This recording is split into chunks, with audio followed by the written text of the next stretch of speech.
नमस्कार दोस्तों, स्वागत है आप सभी का आज फिर एक नई कहानी में। तो चलिए शुरू करते हैं इस कहानी को। आज फिर ये अपना मनहूस चेहरा लेकर मेरे सामने आ गया। उसको कितनी बार बोला है कि मेरे सामने ना आया करे, लेकिन फिर भी इसको समझ नहीं आता। अनीता, तुमको कितनी बार समझाया है कि इसको सबके साथ मत बैठाया करो और ना मेरे सामने लाया करो, लेकिन तुमको भी समझ नहीं आती। क्यों? तुम दोनों ने मिलकर मेरी ज़िंदगी जहन्नुम बना दी है। और ये पैदा होते ही क्यों नहीं मर गया? मेरी ज़िंदगी में ग्रहण है, ये मनहूस कहीं जाता भी नहीं है और ना ही मरता है। पूरे दिन हाड़ तोड़ मेहनत करके इंसान 2 वक्त की रोटी चैन से खा भी नहीं सकता। गुस्से से बोलते हुए अशोक ने खाने की थाली जोर से रवि पर फेंक दी और चिल्लाते हुए बोले, जब तक ये मनहूस इस घर में है तब तक हम चैन से नहीं जी सकते। थाली सीधे आकर रवि के माथे पे लगी। गरम गरम दाल और सब्जी उसके चेहरे पर गिर गए। जलन की वजह से उसके मुंह से सिसकारी आह निकल गई।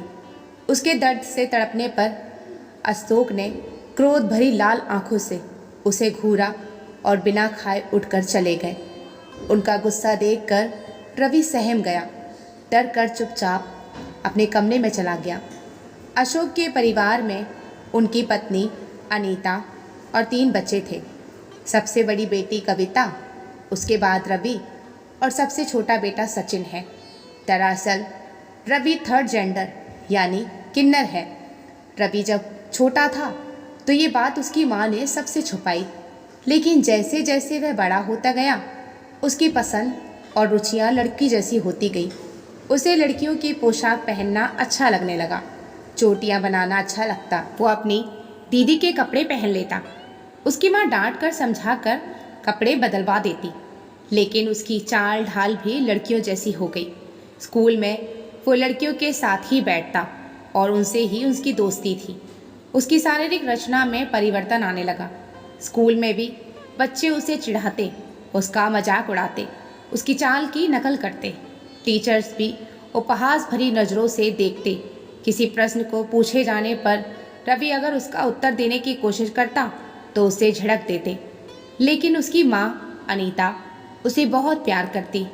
आखिरकार रवि उनकी संतान है और वो माँ है उसकी। एक माँ के लिए अपनी सभी संतान एक समान ही होती हैं।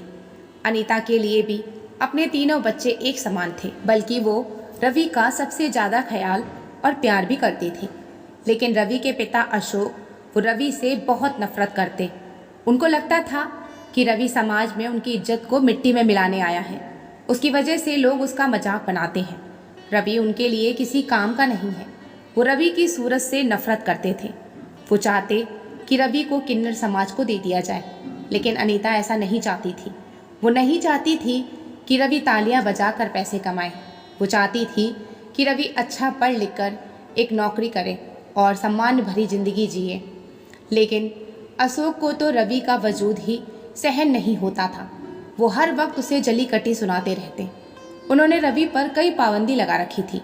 रवि कभी उनके सामने नहीं आएगा, सब घर वालों के साथ बैठकर खाना नहीं खाएगा, घर वालों के साथ बाहर नहीं जाएगा, अपने दोनों भाई बहनों से बोल नहीं सकता, उनसे दूर रहेगा। घर में किसी मेहमान के आने पर वो कमरे से बाहर नहीं निकलेगा। ऐसी पाबंदी थी रवि के ऊपर। इसी वजह से रवि के दोनों भाई बहन भी उससे बात नहीं करते और दूर दूर रहते, हर वक्त उसका मजाक उड़ाते। बचपन में उसे अपने पिता की नफरत समझ नहीं आती थी।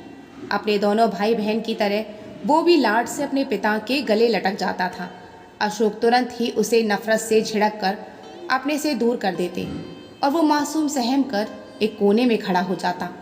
वो अपनी आंखों में आंसू भर कर माँ से पूछता, पापा मुझे हर वक्त क्यों डांटते हैं माँ? दीदी और सचिन को इस तरह से प्यार क्यों करते हैं और वो मुझे क्यों नहीं करते?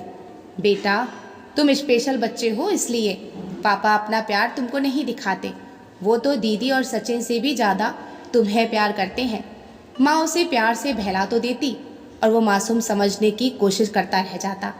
लेकिन अब रवि 14 वर्ष का हो गया और सबके नफरत करने की वजह भी उसे समझ आने लगी। अब उसने स्कूल जाना भी छोड़ दिया क्योंकि सब उससे दूर दूर रहते। उसे अजीब नज़रों से देखते।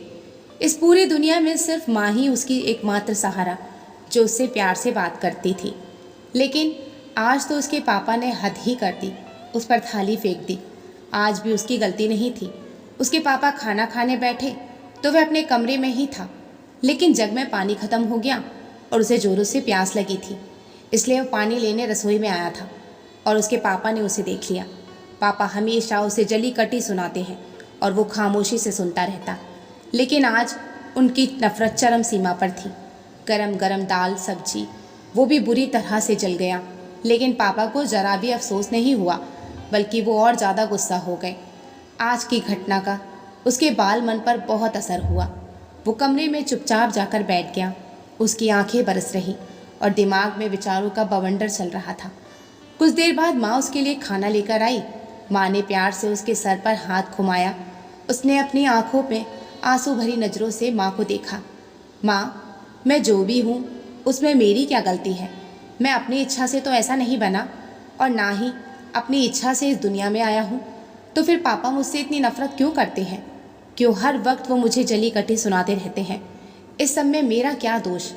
भगवान ने मुझे ऐसा बनाया है तो उसमें मेरा क्या कसूर? भगवान ने मुझे ऐसा क्यों बनाया है कि सब मेरा मजाक उड़ाते हैं, मुझसे नफ़रत करते हैं? मेरे अपने पिता, मेरे अपने भाई बहन मुझसे नफ़रत करते हैं। सच कहते हैं पापा, मुझे पैदा होते ही मर जाना चाहिए था। भगवान जी को भी मुझे वापस अपने पास बुला लेना चाहिए था। मर जाता तो सबकी नफ़रत नहीं सहन करनी पड़ती, पापा को चिंता भी खत्म हो जाती। नहीं बेटा, ऐसा मत कहो। अनीता ने रवि के मुंह पर अपना हाथ रख दिया। पापा तुमसे प्यार करते हैं, अनीता ने धीरे से कहा। उसकी आवाज़ उसका साथ नहीं दे रही थी, क्योंकि सच्चाई वो भी जानती थी। रवि ने भी कोई जवाब नहीं दिया, क्योंकि सच्चाई वो भी जानता था। तुम खाना खा लो और जो हुआ उसे भूलकर आराम से सो जाओ, अनीता ने उसे प्यार से कहा। आप थाली यहाँ रख दें, मैं बाद में खा लूँगा। अनीता थाली रखकर चली गई। सुबह दोनों बच्चे स्कूल चले गए। अशोक के ऑफिस जाने के बाद अनीता ने रवि को नाश्ते के लिए आवाज़ लगाई। रवि, रवि, आजा, नाश्ता कर ले बेटा। 2-3 आवाज़ लगाने पर भी जब रवि कमरे से बाहर नहीं आया तो अनीता उसके कमरे में गई। कमरे का दरवाज़ा अंदर से बंद था। बहुत देर तक थपथपाने पर आवाज़ देने के बाद भी रवि ने दरवाज़ा नहीं खोला तो अनीता का दिल किसी आशंका से कांप गया। उसने पड़ोसियों को बुलाकर दरवाज़ा तोड़वाया। कमरा खुलते ही सामने का मंजर देखकर अनीता की चीख निकल गई। सामने रवि ने उसकी साड़ी का फंदा गले में लगाकर पंखे से लटका हुआ था। वो मर चुका था। एक मासूम ने उस गलती के लिए आत्महत्या कर ली जो उसकी थी ही नहीं। अपने पिता की जली कटी बातों को सुनकर उसने अपनी जान दे दी। उसके पिता अशोक को बहुत पछतावा हुआ, लेकिन अब पछताने से क्या होगा? रवि ने अपनी इच्छा से किन्नर बनकर जन्म नहीं लिया था। वो भी भगवान की कृति है। हर प्राणी भगवान की रचना है, इसलिए हर प्राणी को सम्मानपूर्वक जीने का हक है। भगवान की रचना में दखल अंदाजी देने का किसी को हक नहीं है। तो दोस्तों, ये थी हमारी आज की छोटी सी कहानी। आपको कैसी लगी हमें कमेंट में ज़रूर बताएं। मिलते हैं ऐसी ही एक अच्छी सी कहानी के साथ। कहानी यहाँ तक सुनने का आप सभी का बहुत बहुत धन्यवाद।